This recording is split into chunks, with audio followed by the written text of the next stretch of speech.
राधे राधे दोस्तों, आज की कहानी है श्रवण कुमार की कहानी। श्रवण कुमार के पिता का नाम शांतनु था। शांतनु एक साधु थे तथा उनकी माता का नाम ज्ञानवती था। श्रवण कुमार के माता पिता नेत्रहीन थे। उन्होंने अपने पुत्र श्रवण का पालन पोषण बड़े ही कष्टों के साथ किया था। इसलिए अपने माता पिता के प्रति श्रवण के मन में अथाह प्रेम और श्रद्धा थी। श्रवण कुमार बाल्यावस्था में ही अपने माता पिता के कार्यों में हाथ बटाने लगे और जब वह बड़े हुए तो घर का सारा काम करने लगे थे, जैसे नदी से पानी भरकर लाना, जंगल से लकड़ियां चुनकर लाना, भोजन तैयार करना तथा घर के समस्त कार्य करना। अपने माता पिता की सेवा में वह पूरी तरह लग गए थे। वह अपने जीवन का सारा समय अपने माता पिता की सेवा में ही लगा देना चाहते थे। श्रवण कुमार विवाह के योग्य हुए तो उनके माता पिता ने उनका विवाह एक स्त्री के साथ करवा दिया, परंतु जिस स्त्री से उनका विवाह हुआ था वह स्त्री उनके नेत्रहीन माता पिता को बोझ मानती थी। उनके माता पिता को बहुत कष्ट देती थी, परंतु श्रवण कुमार के सामने वह उनसे अच्छा व्यवहार करती थी, उनकी अच्छे से देखभाल करने लगती थी। लेकिन पीठ पीछे वह बहुत बुराई करती थी। जब इस बात की भनक श्रवण कुमार को लगी तो उन्होंने अपनी पत्नी को बहुत ही डांटा, जिसके कारण उनकी पत्नी रुष्ट हो गई और वह अपने पिता के घर चली गई। वह कभी लौटकर नहीं आई। पत्नी के जाने के बाद श्रवण ने अपने माता पिता की सेवा को ही अपना धर्म समझा, उनके दुख को ही अपना दुख समझा, उनके दर्द को अपना दर्द समझने लगे। उन्होंने अपने माता पिता को कभी दुख नहीं पहुंचाया। समय के साथ श्रवण कुमार बड़े होते गए और उनके माता पिता वृद्ध। उनके माता पिता की अंतिम इच्छा थी कि वह मरने से पूर्व तीर्थ यात्रा पर जाएं। उन्होंने अपनी इच्छा अपने पुत्र श्रवण कुमार को बताई। तब श्रवण कुमार उनकी इच्छा पूर्ति के लिए तैयार हो गए और जाने की तैयारियां करने लगे।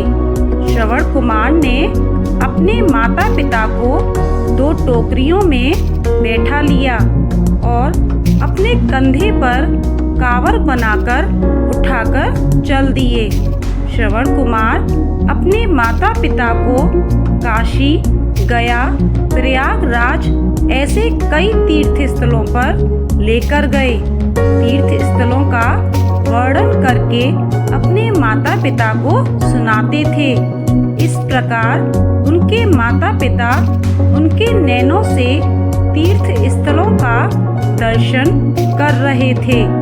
श्रवण कुमार जंगलों के रास्ते से गुजरते हुए जा रहे थे। तभी संध्या हो जाती है और शाम के समय उनके माता पिता को बहुत तेज प्यास लगती है। उन्होंने श्रवण कुमार से पानी लाने को कहा। श्रवण कुमार ने एक पेड़ के नीचे कांवर में बैठे अपने माता पिता को नीचे रखा और कलश लेकर जल की खोज में निकल पड़े। थोड़ी दूर चलने के बाद उन्हें एक नदी दिखाई दी और वह उस नदी के पास पहुंच गए। उसी दिन अयोध्या के राजा दशरथ वनों में शिकार करने निकले थे। दिन भर इधर उधर घूमने के बाद, जंगलों में भटकने के बाद में कोई शिकार नहीं मिला और वह घर की ओर प्रस्थान करने ही लगे थे कि उन्हें नदी के तट पर आहट सुनाई दी। उन्होंने सोचा कि अवश्य कोई वन्य जीव नदी तट पर प्यास बुझाने आया होगा। राजा दशरथ नदी की ओर बढ़े और एक पेड़ के नीचे रुककर शब्द भेदी बाण चला दिया। बाण आहट की ओर बढ़ रहा था।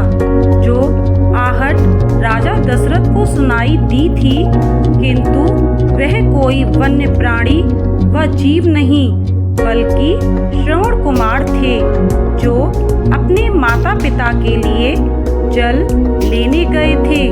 बाण उनके सीने में जाकर लगा और वह पीड़ा से कराहने लगे।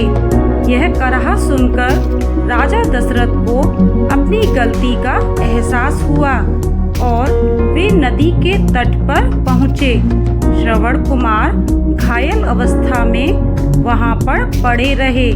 राजा दशरथ जब वहाँ पर पहुँचे तो उन्हें बड़ा ही दुख हुआ। वे अपने आप को कोसने लगे। वे श्रवण कुमार से क्षमा मांगने लगे। तब श्रवण कुमार ने कहा, हे राजन, मुझे अपनी मृत्यु का कोई दुख नहीं है। दुख है तो मुझे अपने माता पिता की इच्छा का, जो मैं पूरा नहीं कर पाया। मैं उन्हें समस्त तीर्थों की यात्रा ना करा सका और वह इस समय प्यास से व्याकुल हैं। मैं उन्हें पानी ना पिला सका। हे राजन, कृपया इस कलश को लेकर जाइए और मेरे माता पिता की प्यास बुझा दीजिए। इतना कहकर श्रवण कुमार ने अपने प्राण त्याग दिए। जाने अनजाने में स्वयं से हुए अपराध से दुखी व व्याकुल राजा दशरथ श्रवण के माता पिता के पास किसी तरह से पहुँचे। श्रवण कुमार के माता पिता देख तो नहीं सकते थे, लेकिन वह चरणों की आहट सुनकर जान जाते थे कि उनका पुत्र श्रवण कुमार है। लेकिन इस बार श्रवण कुमार नहीं थे। पिता द्वारा पूछने पर राजा दशरथ ने पूरा वृत्तांत सुना दिया। अपने पुत्र की मृत्यु का समाचार सुनकर माता पिता जोर जोर से विलाप करने लगे और उन्होंने राजा दशरथ को श्राप दिया कि तुम भी पुत्र वियोग भोगोगे और तड़प तड़प के अपने प्राण त्याग दोगे। इसी श्राप के कारण राजा दशरथ के बड़े पुत्र मर्यादा पुरुषोत्तम राम को 14 वर्ष का वनवास काटना पड़ा और राजा दशरथ ने अपने पुत्र वियोग में तड़पते हुए अपने प्राण त्याग दिए थे। दोस्तों, ये थी आज की कहानी। कहानी कैसी लगी कमेंट करके जरूर बताएं। साथ ही हमारे चैनल को सब्सक्राइब करें, लाइक करें, शेयर करें। धन्यवाद।